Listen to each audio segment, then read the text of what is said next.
कुष्मांडाय नमः। जय माता दी। मैं हूं आपके साथ छाया चौधरी और नवरात्र के आज चौथे दिन आप सभी का हमारे स्पेशल प्रोग्राम में बहुत बहुत स्वागत है। तो आज माता रानी के चौथे अवतार यानी कि कुष्मांडा देवी की पूजा आराधना का दिन है और उनकी पूजा कैसे करनी है, किस तरह से मंत्र का जाप करना है, ये तमाम जानकारी हमारे साथ साझा करने के लिए स्टूडियो में मौजूद है पंडित दत्तात्रेय होसकर जी। पंडित जी बहुत बहुत स्वागत है। नमस्कार पंडित जी, आज चौथा दिन है, माता कुष्मांडा की पूजा आराधना का दिन है। माता का स्वरूप जी कैसा है? जी, माता जी का स्वरूप जो है, जैसा कि माँ का नाम है कुष्मांडा। कुष्मांडा जो शब्द है संस्कृत का, इसका अर्थ होता है, शाब्दिक अर्थ जो है वो अर्थ है कुम्हड़ा, यानी कि एक ऐसा फल जो बहुत सारे लोगों का पेट भर सकता है, जीविकोपार्जन करवा सकता है। ऐसा तत्व आपने देखा भी होगा कि विभिन्न तरह के भंडारे इत्यादि में कुम्हड़े की सब्जी बनती है। कुम्हड़े की सब्जी इसलिए बनती है क्योंकि कुम्हड़ा बहुत सारे लोगों का पेट भर सकता है। तो माता जी जो हैं पालनहार हैं, जीवन में किसी भी तरह की भरण पोषण की यदि समस्या आ रही है तो वो समस्या का समाधान माँ कुष्मांडा की आराधना से हो सकता है। माता जी की यदि आप आराधना करें, माँ कुष्मांडा की आराधना करें, तो जीवन में आपको वो सभी तत्व प्राप्त होंगे जो जीवन में भरण पोषण के लिए आवश्यक होते हैं। माँ जो है जीवन में एक बहुत बड़े जन समुदाय का भरण पोषण कर सकती हैं। इसलिए वे लोग जो किसी भी तरह से भरण पोषण की समस्या, पालन की समस्या इत्यादि समस्याओं से ग्रस्त हैं, तो उनको माँ कुष्मांडा की आराधना करनी चाहिए, उनका ध्यान मंत्र बोलना चाहिए, उनको विभिन्न तत्वों को अर्पित करना चाहिए। आप देखेंगे कि निश्चित रूप से लाभ मिलेगा। पंडित जी, माता रानी बेहद शक्तिशाली मानी जाती है। कहा जाता है कि सूर्य के केंद्र में रहने की माता के पास शक्ति है, सूर्य को खुद वो दिशा निर्देश देती हैं। तो माता कितनी शक्तिशाली है पंडित जी? जी, माता जी जैसा कि मैंने कहा कि माँ कुष्मांडा जो है पालनहार हैं, यानी कि जीवन में वो, जैसा कि आपने कहा कि जीवन में सूर्य की शक्ति जो है वो स्वयं में समाहित करती है माँ कुष्मांडा। जीवन में वे लोग जो किसी भी तरह से अंधकार में हैं, अज्ञानता के अंधकार में है, या फिर किसी भी तरह से आर्थिक अंधकार में है, जीवन में प्रगति नहीं हो पा रही है, मां कुष्मांडा की आराधना करने से आप देखेंगे कि निश्चित रूप से वो सारी की सारी शक्तियां आपको प्राप्त होंगी, जिससे आप प्रगति के पथ पर आगे बढ़ेंगे। जीवन में लालन पालन की समस्या यदि हो रही है तो उसमें आप आगे बढ़ेंगे।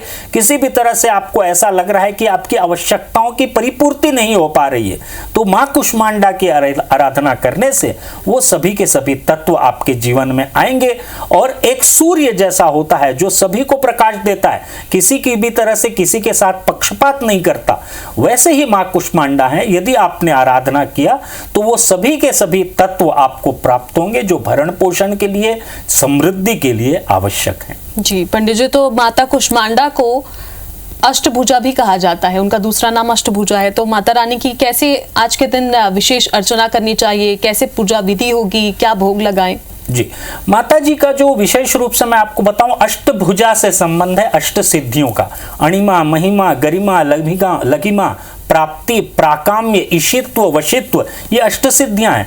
माँ यदि कुष्मांडा की आराधना करते हैं तो वो सभी सभी तत्व आपको प्राप्त होते हैं जो जीवन में प्रगति के लिए आवश्यक होते हैं। जरूर आप बोलिएगा, आप चाहें तो इसको प्रतिदिन भी बोल सकते हैं। माता जी का ध्यान मंत्र है ओम ऐं ह्रीं क्लीं कुष्मांडा देव्यै नमो नमः। इस मंत्र का उच्चारण आप कम से कम 108 बार करें या 20 मिनट कर लें तो इससे आपको लाभ होता है। माता जी का जो वैदिक मंत्र है वो भी मैं आपको बता देता हूं। माता जी का वैदिक मंत्र है सुरा संपूर्ण कलुषम रुधिराप्लुतमेवचा दधानाम हस्तपद्माभ्याम कुष्मांडा शुभदास्तु में। सभी शुभता को प्रदान करने वाली देवी हैं माँ कुष्मांडा। माँ कुष्मांडा की आराधना यदि आपको करनी है तो माँ कुष्मांडा को विशेष रूप से जो गुलाबी कलर के कमल के फूल होते हैं उनका अर्पण करें, लाल कलर के जो कमल के फूल होते हैं उनका अर्पण करें। विशेष रूप से इस दिन जो वरुण देवता यानी कि जो आपने कलश स्थापित किए हुए हैं उनका पूरी तरह से फिर से एक बार पूजन कर लें, क्योंकि वो भी कुष्मांडा स्वरूप ही है। कलश भी सभी के सभी तत्वों को प्रदान करने वाले वरुण देव हैं। उनका यदि आप आराधना कर लेती हैं तो निश्चित रूप से आपको लाभ होता है। एक बात मैं और बता दूं कि जिनके भी शनि से संबंधित तत्व खराब हैं, क्योंकि शनि ने अभी राशि परिवर्तित की है, तो शनि जो है अब मीन राशि में है, तो जिनकी भी कुंडली में शनि से संबंधित कोई दिक्कत है, कोई तत्व खराब है, शनि नीच का है, शनि राहु युक्त है या शनि में राहु की दशा चल रही है, ऐसे वे लोग जो हमको सुन रहे हैं, मैं उनसे निवेदन करना चाहूंगा कि मां कुष्मांडा की आराधना अवश्य करें, क्योंकि मां कुष्मांडा की आराधना करने से शनि संबंधित तत्व ठीक होते हैं, शनि संबंधित दोष से निवारण मिलता है। यानी यदि शनि आपकी कुंडली में, लग्न कुंडली में, लग्न में है या सप्तम भाव में है तो विवाह में विलंब होगा। तो ये तत्व भी यदि मां कुष्मांडा की आराधना हम करते हैं तो ये सारे के सारे तत्व ठीक होते हैं। इसलिए मां कुष्मांडा की आराधना अवश्य करें। जैसा कि मैंने कहा, कलश का पूजन इस दिन अवश्य और एक बार करें, तो इससे निश्चित रूप से आपको प्रगति की प्राप्ति होगी। जीवन में जो भी समस्याएं हैं उनका समाधान आपका होना प्रारंभ हो जाएगा। जी, इसके साथ ही ग्रह और दिशा की शांति कैसे कर सकते हैं पंडित जी? जी, जहां तक मां कुष्मांडा की बात है और चौथे दिन की बात है, मैं आपको बता दूं कि वास्तु संबंधी जो भी नियम हैं उनके अनुसार दक्षिण पश्चिम दिशा यानी कि नैऋत्य दिशा की इस दिन शांति होती है। मां का जो मंत्र है इस दिन, जो आपको दक्षिण पश्चिम दिशा में खड़े होकर बोलना है, वो मंत्र है क्लीम क्लूम खड्गधारिणी देव्यै माम रक्ष रक्ष।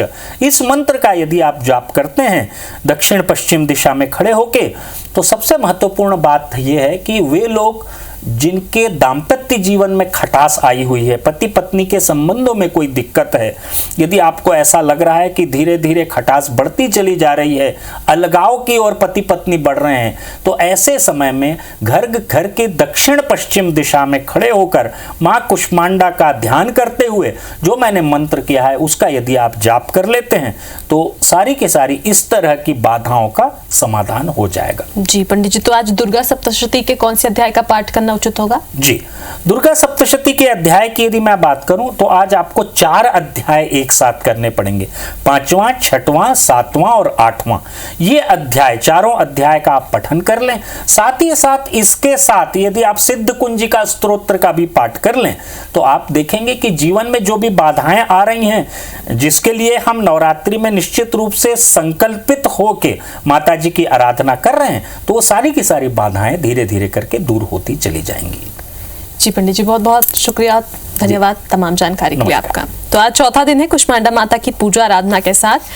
हमें विदा दीजिए, नमस्कार।